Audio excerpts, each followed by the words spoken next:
Bonjour, donc voilà un exercice intéressant. On a la fonction f de x égale 3x moins 2 sur x au carré plus 1 définie sur R. Oui, parce que là on voit que le dénominateur, quoi qu'il en soit, il peut jamais être nul, hein, puisque x au carré c'est toujours positif, plus 1, donc admettons qu'on ait 0, quoi qu'il en soit, on aurait 1, donc là on peut jamais avoir 0 au dénominateur, donc on comprend pourquoi c'est défini sur R. Et l'énoncé le veut comme ça aussi, qu'on étudie la fonction sur l'ensemble des réels. Et CF, la représentation graphique de cette fonction. Question, existe-t-il des tangentes ACF parallèles à l'axe des abscisses? Donc franchement, c'est un super exercice qui permet de réviser pas mal de choses.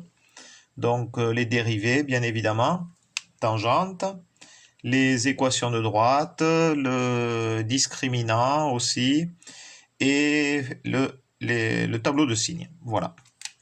Donc exercice assez complet. Alors, on va voir comment aborder ça. Donc, existe-t-il des tangentes? Bon, une tangente, petit rappel, la tangente, c'est la droite qui touche la courbe en un seul point.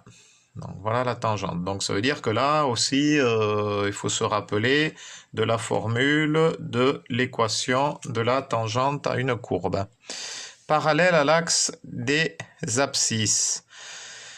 Donc, ça veut dire que cette tangente, qui est la droite qui va toucher, qui est une droite en tout cas qui va toucher la courbe CF, une droite parmi tant d'autres, quoi qu'il en soit, cette tangente ou ces tangentes, puisqu'en fait c'est au pluriel, il peut y en avoir plusieurs, seront donc horizontales. Alors, une tangente horizontale. Voyons voir, on réfléchit un petit peu à ça. Enfin, une tangente, en tout cas une droite horizontale. La tangente, donc, parallèle, ça veut dire donc horizontale, à l'axe des abscisses. Admettons, je prends, allez, je vais prendre d'une autre couleur, pour bien voir. Je vais prendre cette droite. Elle est bien parallèle à l'axe des abscisses. Donc ici, là, j'ai l'origine du repère. Donc, elle est parallèle à l'axe des abscisses. Admettons, elle est au niveau des ordonnées. Ici, admettons, on a le point 4. Voilà. Donc là, ici, on a le point de coordonnées 0, 4. 0, 4. Ça veut dire que si je prends quel que soit x sur l'axe des abscisses, quel que soit x, j'aurai toujours y égale 4. Si je prends un point, n'importe lequel point, sur cette droite, voilà, je reprécise les choses. Je prends n'importe quel point. L'abscisse de ce point va changer, mais l'ordonnée elle restera la même, elle sera toujours égale à 4. D'accord? Donc, conclusion, dans cet exemple, là, ça c'est un exemple, ça n'a rien à voir avec, enfin oui, ça a à voir avec l'exercice, mais ça, je veux dire, j'ai placé donc cette droite au hasard, j'ai pris un exemple pour bien comprendre l'énoncé. Ça veut dire que ici, l'équation de la droite sera y égale 4. Quel que soit x, quel que soit l'abscisse pris, on aura toujours en ordonnée 4. Donc l'équation de cette droite-là que je viens de dessiner, c'est y égale 4. Alors qu'est-ce que ça veut dire ça? Y égale 4. Donc une tangente, c'est une droite. Ça veut dire qu'elle est de la forme, une droite, elle est de la forme y égale mx plus p. M, c'est le coefficient directeur. D'accord, coef directeur. Et P, c'est l'ordonnée à l'origine. Petit rappel. Donc, si j'ai y égale 4 dans cet exemple-là, ça veut dire que m égale 0. Sinon, j'aurais un x ici, là, du côté droit de l'égalité. Je n'ai pas de x. Quoi qu'il en soit, cette équation-là, de droite, elle est bien de la forme mx plus p. Ça, c'est bien mx plus p. Mais, comme je n'ai pas de x, m égale 0. Il me reste p, qui est égal à 4. Donc, le coefficient directeur ici est égal à 0. Pour ça, là, m égale 0. Coefficient directeur égale 0. Petit rappel. Quand on a une tangente à une courbe, la tangente à la courbe, elle a un coefficient directeur. Donc la tangente à la courbe en un point d'abscisse donné. Le coefficient directeur de cette tangente est la dérivée en ce point d'abscisse. Je reprécise un petit peu les choses. Je reprécise, hop. Admettons. Voilà, admettons, j'ai une courbe. Donc je vais prendre un stylo. Voilà, admettons, j'ai une courbe comme ça. Voilà.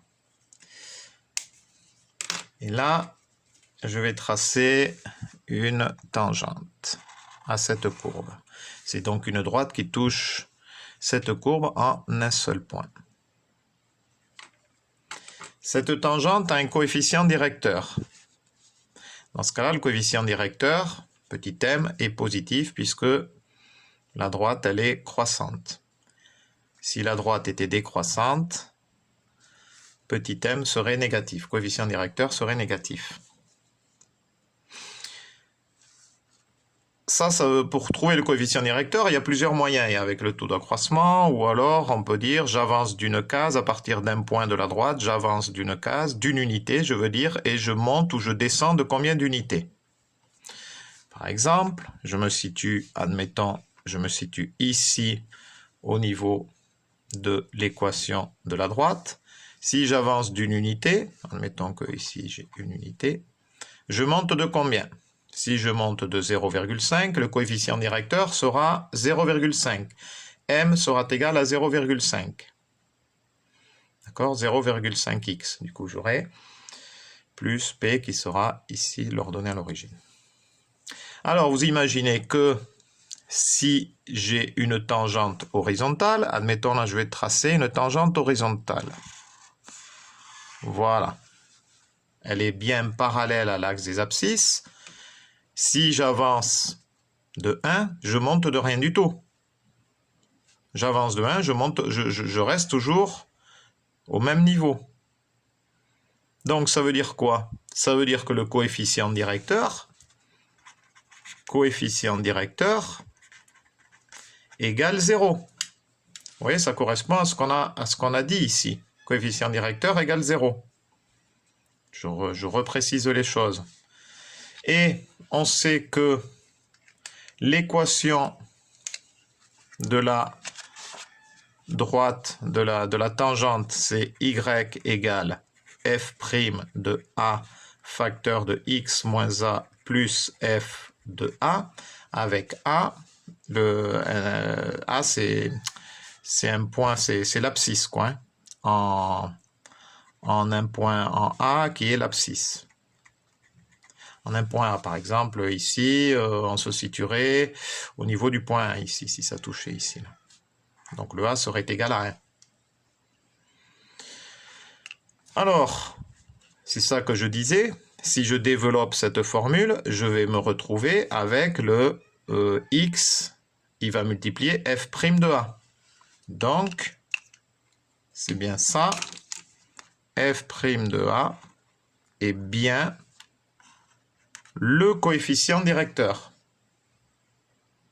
Si je dis que le coefficient directeur égale 0, ça veut dire donc que f' de A égale 0. Et donc il faut trouver en quel point, quelle est l'abscisse, quel est ce A pour avoir f' de A égale 0. ça veut dire que pour répondre maintenant, je reviens à l'exercice, au niveau de l'exercice. Pour savoir si il existe des tangentes parallèles à l'axe des abscisses, ça veut dire que quelle est la valeur de x pour laquelle la dérivée est égale à 0. Parce que c'est ce qu'on vient de l'explication, c'est ce qu'on vient de voir, c'est ce qu'on vient de voir là. Conclusion, enfin, c'est pas conclusion, c'est donc ce qu'il faut faire, c'est dériver la fonction et regarder à quel moment elle est égale à 0. Alors, c'est ce qu'on va faire, on va la dériver. Alors là, il s'agit donc de dériver un quotient. Donc je vous rappelle, là, ici, on a une fonction polynomiale 3x moins 2 et ici aussi x au carré plus 1. Donc on utilise la formule que maintenant vous devez commencer à bien connaître. U sur V' est égal à U' V moins U V' sur V au carré. Sachant que U de x égale 3x moins 2 et V de x égale x au carré plus 1. Donc, je dérive. U', c'est donc la dérivée de 3x moins 2, donc c'est bien 3. V, eh bien, c'est multiplié par x au carré plus 1. Moins, j'oublie pas le moins. U, donc 3x moins 2. V', x au carré, donc la dérivée c'est 2x. Et la dérivée de 1 c'est 0. Le tout sur x au carré plus 1 et le tout au carré. Alors on va réduire un petit peu tout ça. Et on ne va pas toucher au dénominateur parce que quand on a un carré comme ça au dénominateur, on le laisse parce que c'est intéressant, on sait qu'un carré est toujours positif, ça peut toujours servir, et on va le voir aussi dans l'étude de signes, justement. Par contre, ici au numérateur, on peut simplifier là, donc on va développer tout ça et réduire. Donc c'est égal à...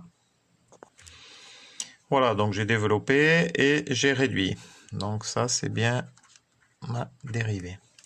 Alors, je vous rappelle donc qu'est-ce qu'il nous faut chercher. Il nous faut chercher la valeur de x pour laquelle on a la dérivée qui est égale à 0.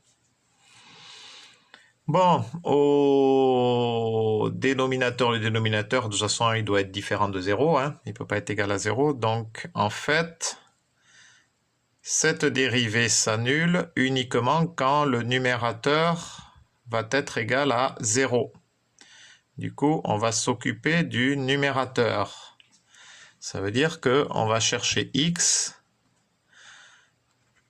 pour lequel on a 3x au carré plus 4x plus 3 égale 0.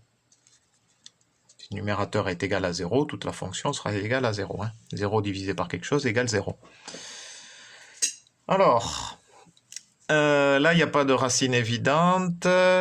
Une racine, c'est quoi? Une racine, c'est la valeur de x pour laquelle la fonction s'annule. Il faut trouver à quel moment cette fonction s'annule. Donc, c'est une fonction du second degré. C'est une fonction du second degré. Donc, petit rappel par rapport à ça. Une fonction du second degré, la représentation graphique d'une fonction du second degré est toujours une parabole. Alors, soit elle est convexe, soit elle est concave. Donc, ici, ça, c'est de la forme ax au carré plus bx plus c. Bon, égal à 0. Je vais reprendre au-dessus. Avec a égale moins 3, b égale 4, c égale 3. Donc, si a négatif, c'est bien le cas, a est négatif. Si a est négatif, la parabole, elle est concave. Elle aura cette forme-là. Si a était positif, la parabole serait convexe, dans l'autre sens. Ok, pourquoi je vous dis ça? Parce que, en fait, j'aimerais savoir si, quand je suis donc dans un repère orthogonal ici, je sais déjà que ma parabole, elle est dans ce sens. D'accord?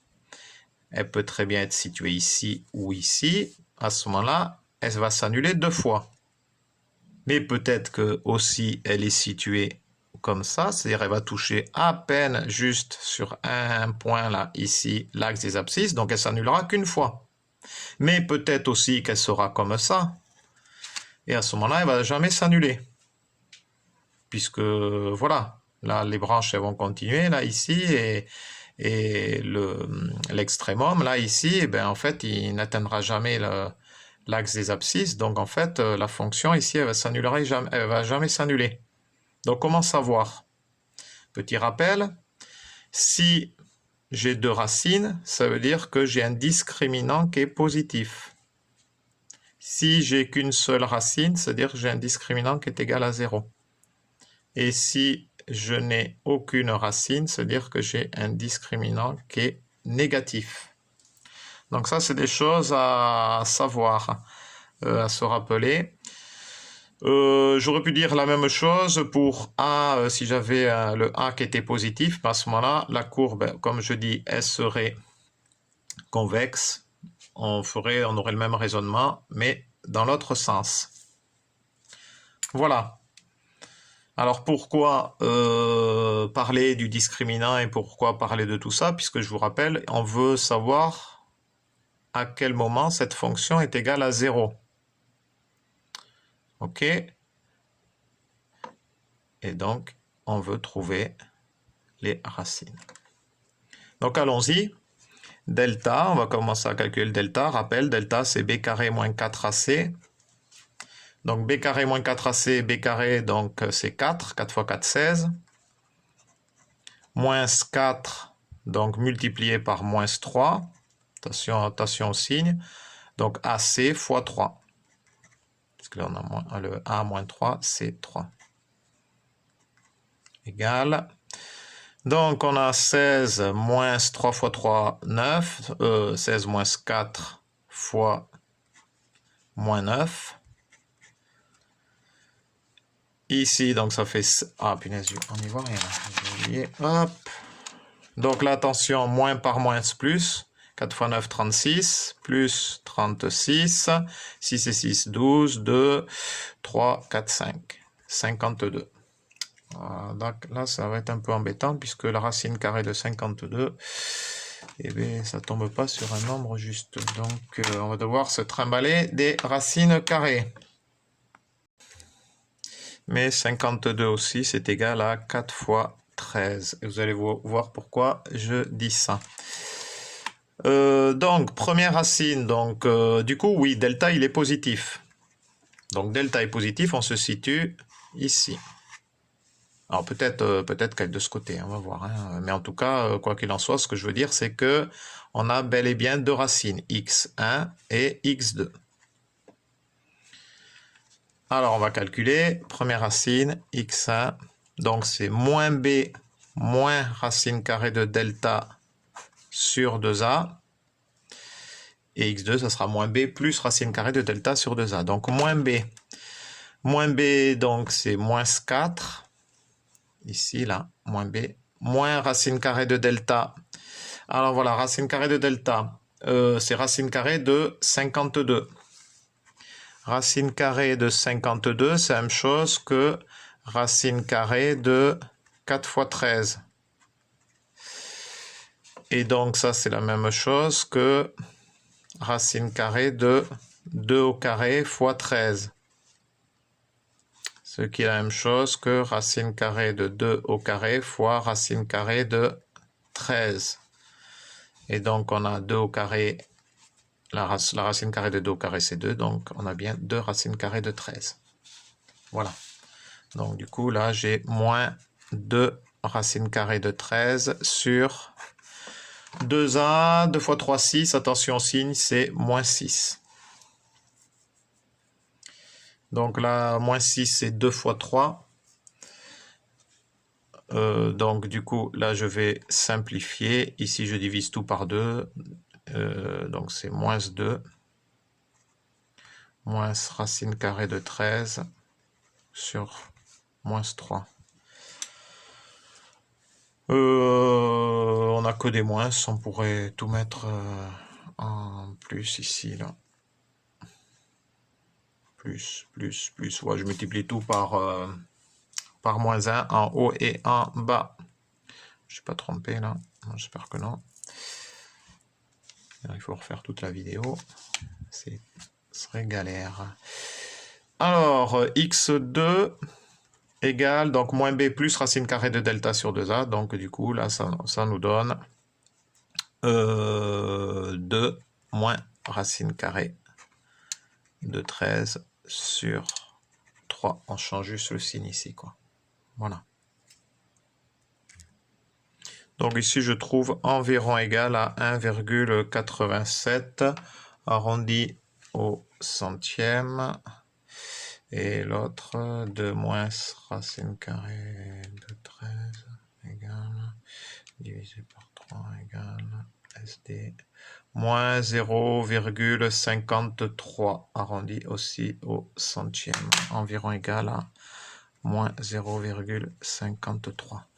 Et bien voilà, donc j'ai bel et bien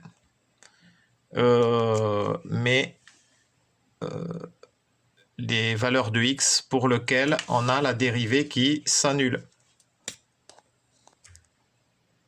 Donc oui, il existe bien deux tangentes qui sont parallèles à l'axe des abscisses, deux tangentes à la courbe CF,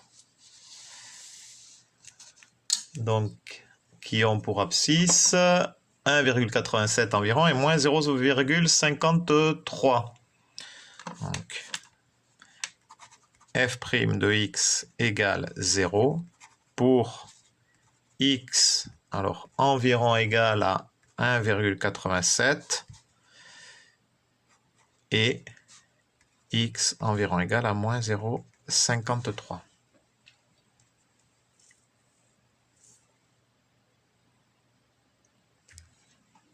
Donc ça, c'est le petit a qu'on a trouvé ici, puisqu'on a f' de x égale 0.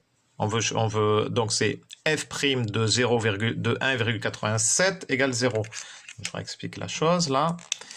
F' de 1,87 égale 0. F' de moins 0,53 égale 0. Donc, A égale 1,87 ou moins 0,53. Je remplace ici, si f' de A égale 0, tout ça égale 0. Ouais, tout ça égale 0. Il me reste donc f de A. Donc en fait, les équations de mes deux tangentes sont, enfin ils ont pour équation donc y égale 0 là, plus f de A, donc f de 1,87. Et aussi y égale f de moins 0,53. Il ne me reste plus qu'à remplacer 1,87 ici au niveau de la fonction et moins 0,53 aussi au niveau de la fonction pour trouver l'image. Voilà donc l'équation de droite de nos deux tangentes, c'est y égale environ égal à 0,8 et y égale moins 2,8. Donc oui, il existe, pour répondre à la question, oui, il existe deux tangentes ACF qui sont parallèles à l'axe des abscisses et qui ont pour équation y égale 0,8 et y égale moins 2,8. J'ai arrondi environ égal. On peut voir ça sous GeoGebra.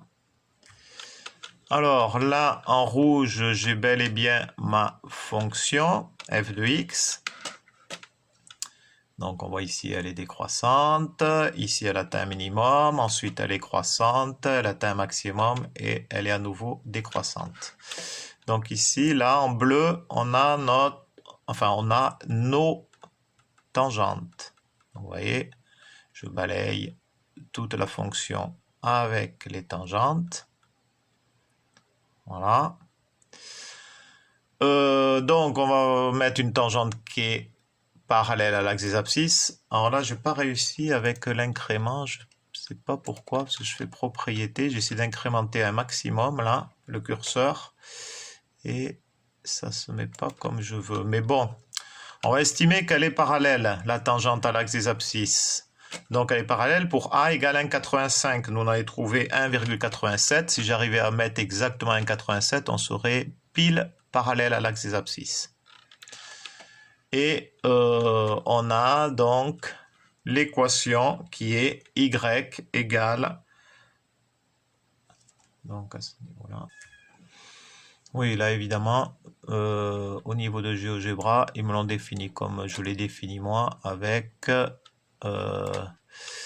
l'équation de la tangente ici. Là.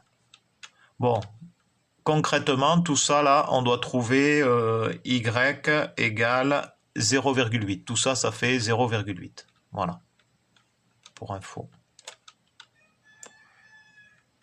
Hop, tac, tac, tac. Voilà. Donc là, on a bel et bien notre première tangente horizontale et on voit qu'on en a une deuxième qui est celle-ci. Alors là, j'arrive encore moins à bien la mettre horizontale. Hop, donc voilà, bon, on va considérer qu'on y arrive à la mettre horizontale. Comme je vous dis, j'arrive pas à l'incrémenter comme il faut, celle-là, dans ce logiciel-là. Mais en tout cas, on se doute bien que vu qu'on a un minimum, on a bel et bien une tangente qui est horizontale, parallèle à l'axe des abscisses.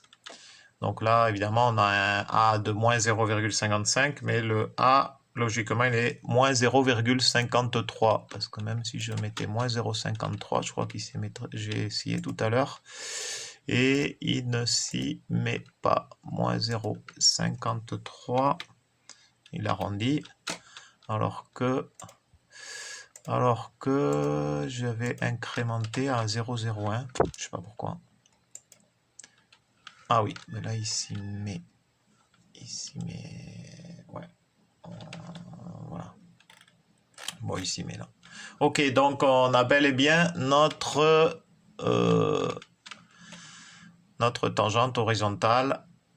Voilà. Et bien voilà pour ce qui est de cette remédiation. Donc j'ai essayé d'aller un peu dans les détails parce que c'est quand même quelque chose, c'est un exercice assez intéressant et important à bien maîtriser aussi pour la suite. Voilà, bonne journée.